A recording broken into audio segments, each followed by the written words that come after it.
Hello, I'm Joshua Neds-Fox, publishing librarian at Wayne State University and chair for the past 2 years of the Library Publishing Coalition's Ethical Framework Task Force. Today, I'm delighted to be introducing you to version 2 of the LPC's Ethical Framework for Library Publishing. Version 1 was released in July of 2018, developed under the leadership of Jason Bosar by a task force that coalesced at the 2017 Library Publishing Forum. That national moment, in the wake of the 2016 US election, felt like a reckoning for librarian publishers who maybe hadn't always fully articulated or implemented our values. And the work moved at speed to create a framework for ethical considerations in library publishing. The result covered 5 topical areas, with an introduction, a scope statement, a review of existing resources, and a set of recommendations for library publishers under each topic. I participated on that task force and agreed upon publication to watch the signs so that we could update the framework at the appropriate time. Those signs seemed to me to be present in late 2020, following a summer of state violence and citizen activism that made version 1 seem inadequate to challenge the increasingly problematic status quo in publishing and in libraries. The coalition agreed to convene a new task force in 2021, including for the first time ever opportunities to serve from outside the coalition membership. 14 participants initially volunteered, 9 persisted through completion of the framework. This version of the framework differs significantly from version 1. Version 1 is both helpful as a consideration of issues and existing resources, and hard to implement as a framework. One common observation as we analyzed version 1 was that it was more like a resource guide than a true framework, which in hindsight makes sense for a document written by dozens of librarians. In developing an updated version, then, we worked hard to define our terms. We conceived of a framework as a structure for thinking about a domain. A structural framework is both solid, a lattice that can support weight or further development, and porous, containing open spaces that can be filled in to build a finished architecture. That suggests the document needs to be both more and less specific in its direction, broad enough to spark original thought, focused enough to deal with real-world questions of ethical practice for practitioners working right now. The task force that volunteered to review and update the framework, mostly white, all academic or academic adjacent, and working through a global pandemic, began with a few basic principles. We would proceed with an organic, self-determined process. We would collectively set the terms of our success. We would be accountable to each other, and we would at every point remind ourselves of the structural harms inherent in a white library and publishing industry, and the implications for our proposed ethics.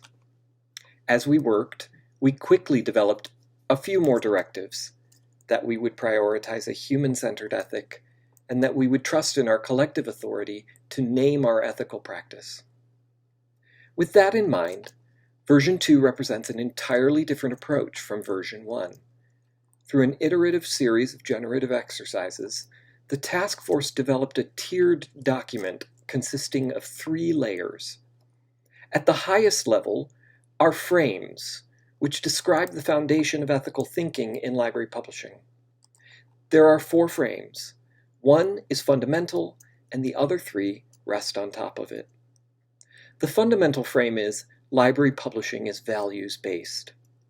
This calls back to the very genesis of version 1 at the 2017 Library Publishing Forum, where the discussion, as Jason wrote in the introduction to that framework, kept coming back to the importance of library values and our responsibility as library publishers to center our publishing practice around them.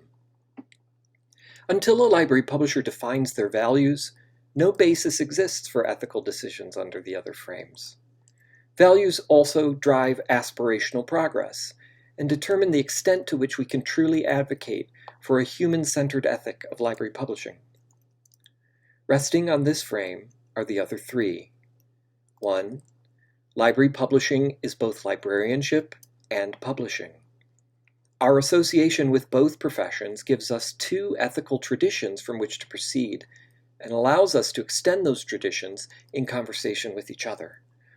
We are uniquely positioned all along the continuum of scholarly communications, with implications for our ethical decisions. 2. Library publishing is community-oriented. Library publishers serve, are members of, and are responsible to communities. Our orientation to and in our communities affects the impact of our ethical decisions. Ethics are determined and enacted in groups of people, communities, whose context influences the effect of our practices on the individual members of those communities. And finally, library publishing is dynamic. Library publishing is uniquely positioned both in and outside of librarianship and publishing, which gives practitioners a freedom in their ethical decision-making to change, grow, and act in ways that might be precluded in either of those domains individually. Developing from each of these frames are a series of statements, the second tier, which are intended to derive from the frames like arguments from first principles. The statements help orient library publishers to how they might proceed to ethical thinking in their discipline following from the frames. Finally, to help prompt library publishers to ethical practice based on the statements, each statement is extended by one or more examples of guidance, the third tier. Guidance is meant to describe meaningful, action-based suggestions of how a particular statement might work itself out in practice. The guidance is not exhaustive, but should help practitioners to take first steps towards an informed ethical practice. The framework is meant to be considered as a whole, the frames in conversation with one another, to guide thinking about ethics in library publishing. Statements and guidance are not ordered in any meaningful way under a frame and carry equal weight relative to each other. What can appear to be duplications across statements and guidance might be better thought of as themes. For instance, the concept of transparency, that ethical practice demands sunlight and accountability, features across the frames, and guidance under one frame can be related to guidance under another along that theme. That said, the framework can also be engaged at the level of specificity that the reader feels most comfortable with. If the statements are too much, start with the frames themselves. If the reader wants further suggestions after reading the statements, move on to the guidance. The reader may find it useful at different times to focus on specific details or expand to a wider scope. At every level, the framework is intended to help us think about how to approach ethical practice in library publishing at the granularity most helpful to our current circumstances. As library publishing is dynamic, so is engagement with the framework. There is an aspirational aspect to the framework that reflects the task force's conviction that our community has the professional authority to advocate for the ethics we want to see. Version 1 resembled a resource guide, which the ethics of librarianship asks to be neutral. Ethical guidance can derive from professional norms and traditions of practice, but it is also dynamic, and it is in awakening to new ethical imperatives that a discipline can grow in its self-understanding and its practice. The task force's approach in version 2 sheds neutrality in order to take positions in support of ethical practice. For instance, in the first statement, under the frame library publishing is both librarianship and publishing, we hold that library publishers inherit the characteristics and structural inequities of both domains, encouraging practitioners to acknowledge their ethical responsibilities to push against these structural inequities and to shape their practice accordingly.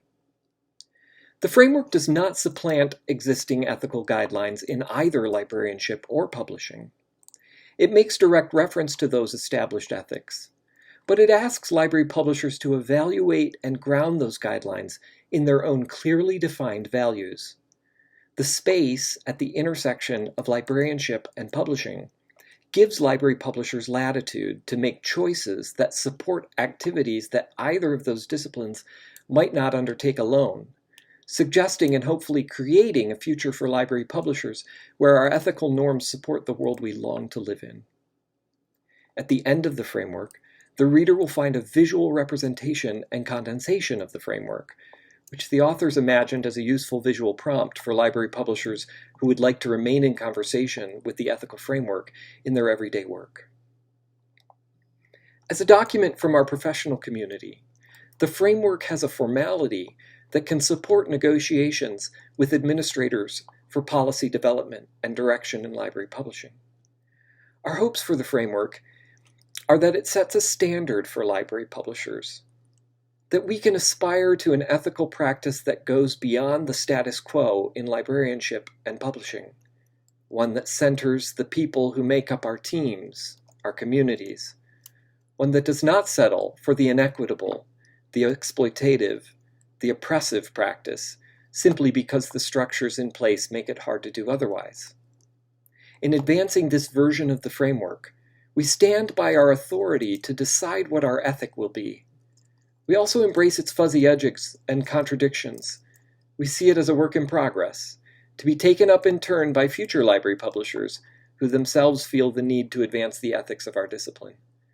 We hope that as it translates to the local level, we begin to see myriad dynamic, community-oriented, values-based expressions of library publishing practice.